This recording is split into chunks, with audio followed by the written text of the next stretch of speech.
Subscribe for more.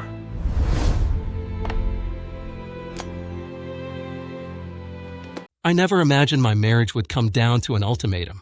I'm Daniel Hartley, 42, born stubborn, raised practical, and married for 12 years to Marissa. I thought I understood compromise. I thought love meant patience, quiet endurance, and keeping your head down when storms passed. What I didn't know was how silence can sharpen into a blade when it's held to your throat. Marissa and I weren't explosive. We were tidy, bills paid on time, dinners planned, vacations booked months ahead. Friends called us stable, the kind of couple that made chaos feel embarrassed. But stability slowly turned brittle. She laughed less. Her phone became an extension of her hand. Conversations thinned into logistics. I told myself it was work stress, that seasons change, that marriages have winters. Her ex, Callum, reappeared like a footnote that refused to stay buried. They dated in their 20s. Artistic type, loud charm, the kind of man who mistook attention for depth. She mentioned him casually at first, then frequently, then defensively. I didn't accuse. I didn't snoop. I believed trust was something you practiced, not something you audited.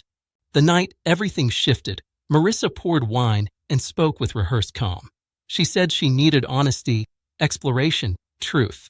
She said monogamy felt confining, that I was safe but distant, that she wanted to feel alive again.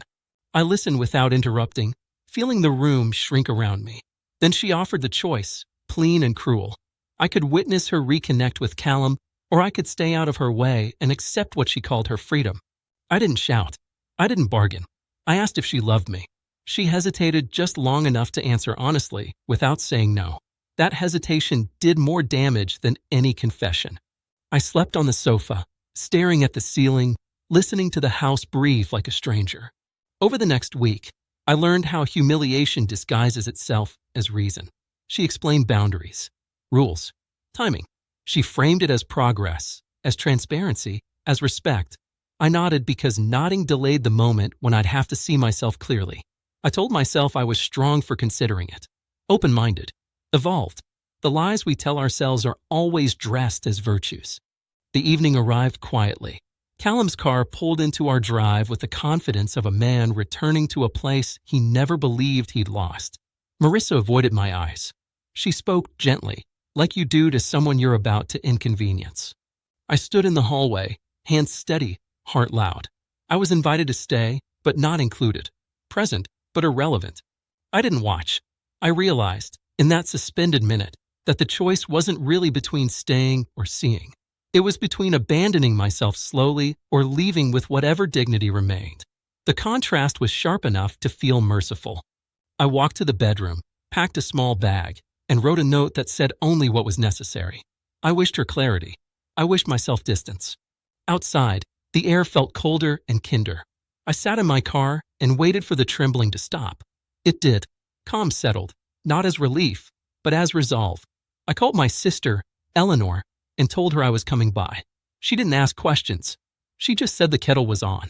In the days that followed, Marissa sent messages shaped like concern. She said she hadn't meant to hurt me. She said I'd misunderstood. She said we could talk. I replied once, briefly, stating that choices have consequences, and mine was to leave a situation where my presence was optional. Silence returned, but this time it worked for me. I moved my accounts, changed passwords, and spoke to a solicitor named Graham Whitlock who listened without theatrics. Practical steps became anchors.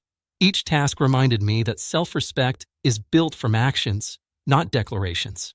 Friends reached out. Some urged forgiveness. Others praised restraint. I accepted neither verdict. This wasn't a trial.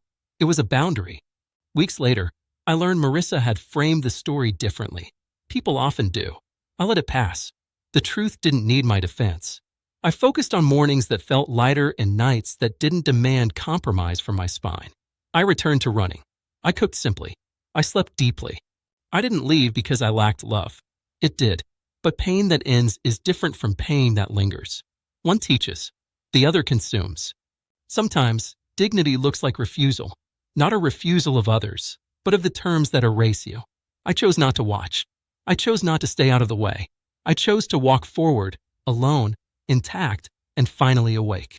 I know people will argue, dissect, and assign blame. They always do. Some will say I should have fought, negotiated, performed flexibility until something resembling peace appeared. Others will insist walking away was selfish. Neither camp lived inside that room, felt that pause, or heard the quiet click of a door closing in the chest. What mattered was choosing a future where my worth wasn't conditional, where affection wasn't a spectacle and commitment didn't require spectators. I didn't punish anyone. I didn't seek revenge. I simply refused a bargain that traded my sense of self for proximity. Life afterward felt ordinary, and that ordinariness healed. I learned that love survives best where respect lives, and endings can be beginnings when you stop pretending otherwise. I don't hate Marissa. I wish her honesty, even if it arrives late. I wish myself courage to remain consistent when loneliness whispers. The lesson wasn't about jealousy, spectacle, or control. It was about limits. I reached mine, named them, and stepped back. If that makes me cold, so be it.